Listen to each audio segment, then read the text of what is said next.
Alright, this next problem is a complex fraction problem, but we have to start by dealing with the negative exponents. The worst thing you can do here is not deal with the negative exponents at all. If you don't deal with the negative exponents, you are totally stumped from the beginning. So make sure that you are handling these negative exponents. And remember that your negative exponents only apply to the term that they are, or the piece that they are attached to. So that negative one only goes to x. Everything else is going to stay the same. So I'm going to make everything into a fraction. Make this into a complex fraction problem. So I'm going to put 4 over 1. It's going to be 4 over x.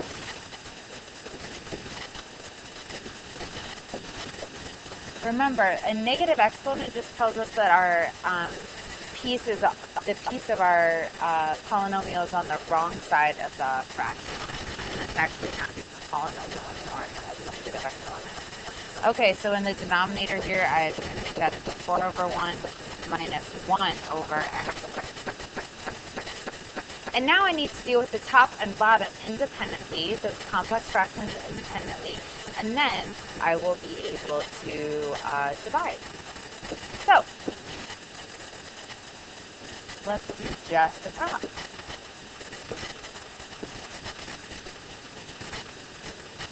I need a common denominator because I have addition and subtraction. And my most complicated denominator is x squared. So I need to multiply my 4 over 1 by x squared over x squared.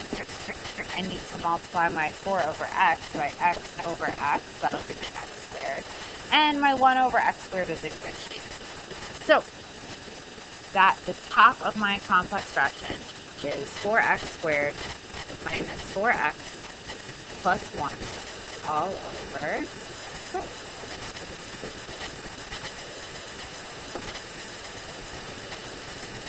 The bottom of my fraction, I need to multiply my 4 over 1 by x squared over x squared. I know we just got done working with equations. Now we're back to simplifying. There's no equal sign here in the middle of our problem. We're not solving an equation. Just means you have to have common denominator. Okay, so I have 4x squared minus 1 over x squared. Now, if you've picked up what's going on with our complex fractions, you will be able to just do this right now. Oh, those are going to be equal.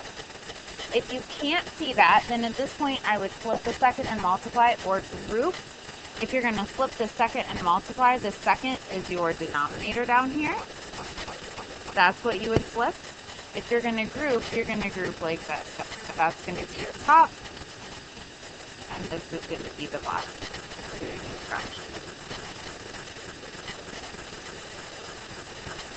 So my new fraction looks like this. I'm going to put that x squared out front.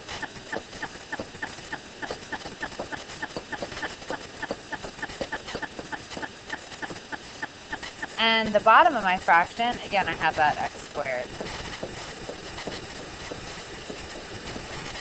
So those x squareds cancel, like we talked about in stuff.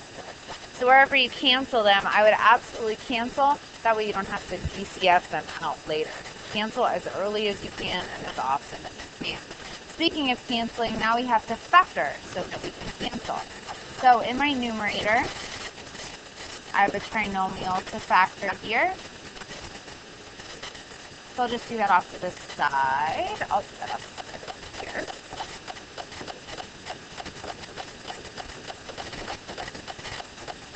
4 times 1 is 4. Two numbers that multiply to positive 4 and add to negative 4 are negative 2 and negative 2.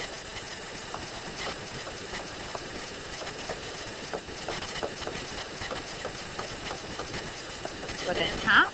Our first two terms have a 2x in common. Our next two terms have a 1 in common.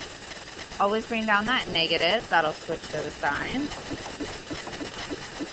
So fully factored, that's 2x minus 1.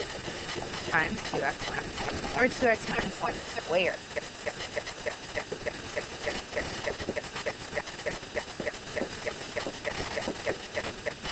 The denominator, this guy is a difference of squares. 4 is a perfect square, x squared is a perfect square, and so is 1. So here, 4x squared, my square root is 2x. Square root of 1 is 1, and you need 1 positive, 1 negative. And that means that we can cancel our 2x minus 1, and our final answer, fully simplified, is 2x minus 1 over 2x plus 1. Lovely. So that's a complex fraction problem. The first step is exponential. The next one is the same, so I'll go ahead and set that one on this video as well. So when you see those negative exponents, if you don't deal with them, your life is going to be rough. The problem is just not going to go right for you. So make sure that you deal with those first. Alright, so negative 3, everything has a negative exponent here, so everything is going to go under 1. All of those terms. 1 over x cubed plus 1 over y cubed. And we can't put those together yet, so we still don't have a common denominator. 1 over x squared minus. These are multiplied, this middle term here, so I'm going to go ahead and write that as 1 over xy plus 1 over y squared. And again, just like the last problem, I'm going to deal with the numerator and denominator independently until I have a single fraction over a single fraction. And at that point, I can do that division. So in my numerator, I need a common denominator. And that means I'm going to need to multiply my first fraction by y cubed over y cubed, and my second fraction by x cubed over x cubed. So my numerator looks like this. Y cubed plus x cubed all over x cubed times y cubed.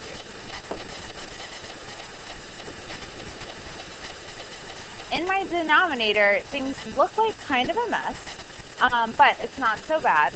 In my denominator, my first, so xy, I have x squared, I have y squared, I have xy. So think about what each term means. My most complicated denominator is going to be x squared, y squared. If you can kind of plan that out in the beginning, I think that'll work better for you. So that means my first term needs y squared over y squared. My second term needs an x and a y to make x squared, y squared. And my third term needs x squared. So my numerator here is y squared minus xy, or yx there, that's what it doesn't matter, plus x squared. Looking good. Okay, so now that we have single fraction over a single fraction, we can either flip a second and multiply or group. In a group, if you want to pause and flip a second and multiply, that's lovely as well. Again, if you're flipping the second, it's the bottom term is what you're doing. I'm going to keep everything all factored out because this is a mess of exponents right now.